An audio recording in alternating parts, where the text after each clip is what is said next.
Hello and welcome back. Today we're adding another piece to our Cottage Bloom collection. In this tutorial we'll be making this charming little kitchen cabinet, a piece designed to bring warmth and character to any miniature home. If you've already built the kitchen from this collection, then you know exactly the atmosphere we're creating together. And if you haven't seen it yet, don't worry. You can always find it in one of my earlier videos. This cabinet was designed to accompany that kitchen perfectly, adding another small chapter to the story of this tiny cottage. So, grab your favorite drink, make yourself comfortable, and let's enjoy another relaxing crafting session together. Before we begin, let's gather everything we'll need. Just like in all of my projects, the materials are simple and easy to find. You'll need A4 paper with a weight between 160 and 200 GSM, a good pair of scissors, a craft knife for precise cuts, a scoring tool for making clean folds, and glue. Those are the essentials that will take us through the entire build. If you have a pair of tweezers, they'll make placing tiny details much easier, especially when working with smaller pieces. A self-healing cutting mat is always a nice addition to protect your table, and a metal ruler makes scoring long straight folds much more accurate. One small piece of advice I'd love to share is not to rush the folding stage. The cleaner your score lines are and the straighter your 90-degree corners become, the more realistic your finished cabinet will look. Miniatures always reward patience, and every careful fold adds a little more realism to the final piece. Now let's talk about scale, because this is one of the questions I receive more often than almost anything else. Every furniture template I design is created in a strict 1/12 scale, which is the classic dollhouse scale used by miniature enthusiasts all over the world. The easiest way to imagine it is to think about a real piece of furniture. If a vintage wardrobe in a real home stands 6 feet tall, its paper miniature in 1/12 scale will be exactly 6 inches tall. A cozy sofa that's 3 feet high becomes just 3 inches high in miniature. Everything simply becomes 12 times smaller, while keeping all the original proportions. That's exactly why this scale has remained so popular for decades. It's large enough to showcase beautiful wood textures, tiny handles, decorative details, and realistic construction, yet compact enough to display almost anywhere. A complete miniature room can comfortably fit on a bookshelf, a desk, or inside a display cabinet, while still feeling incredibly detailed. Another question I hear all the time is whether this furniture will fit different dolls. If you own classic dollhouse dolls that were made specifically for 1/12 scale, then the answer is absolutely yes. Those dolls are usually around 5.5 to 6 inches tall, making them a perfect match for every piece in this collection. Small collectible figures within the same height range also work beautifully. Barbie and most fashion dolls, however, are created in 1/6 scale, so they're almost twice as large. Beside them, this cabinet would look much too small. Nendoroid dolls are another popular choice among collectors, but because of their oversized heads and unique body proportions, they usually look more natural with furniture designed for larger scales. But here's something I absolutely love about paper miniatures: you don't actually need dolls at all. These tiny pieces can become beautiful decorations by themselves. A small room box, a cozy diorama, or even a single miniature corner displayed on a shelf can tell a wonderful story without a single figure inside. Before printing, there's one important setting that's worth mentioning because it affects every single part of the project. Always print your templates at actual size or 100%.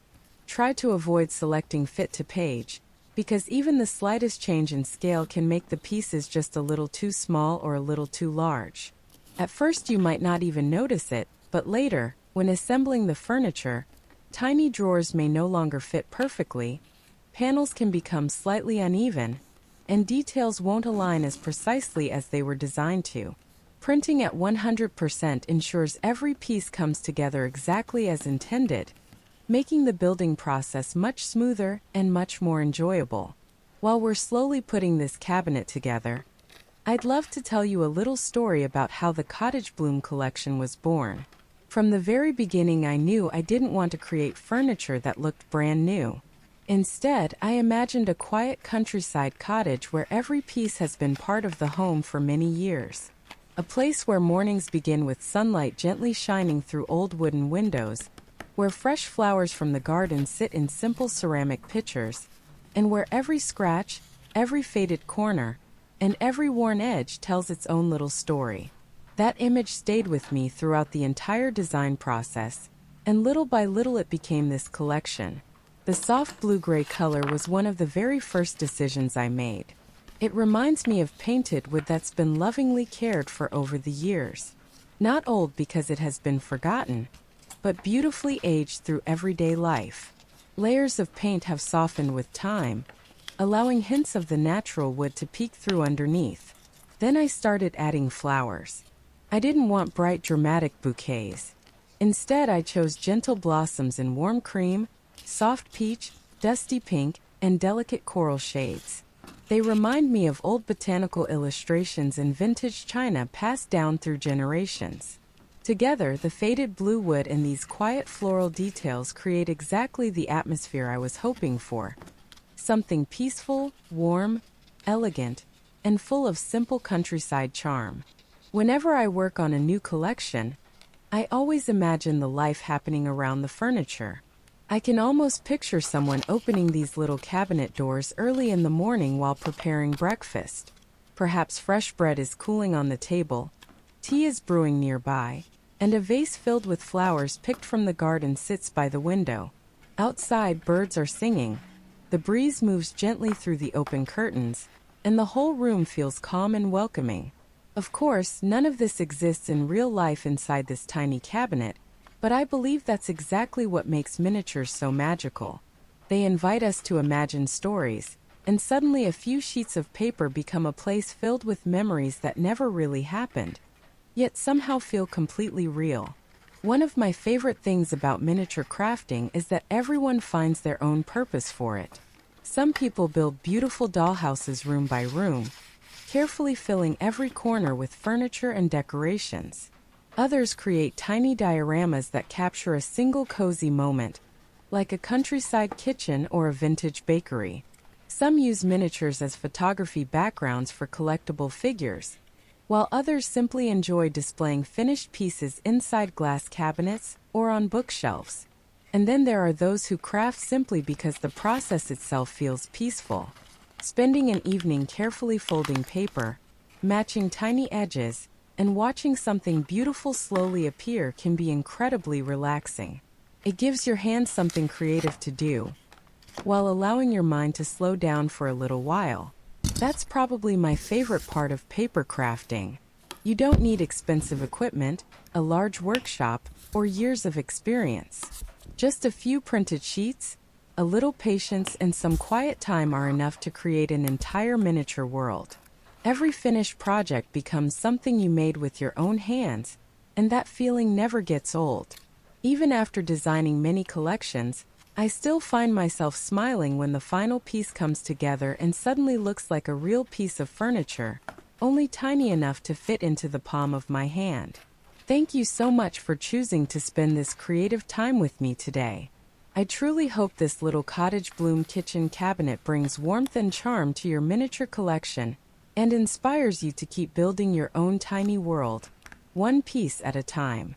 Whether it becomes part of a dollhouse, a cozy room box, a detailed diorama, or simply a relaxing afternoon project, I hope the process brings you as much joy as designing it brought me.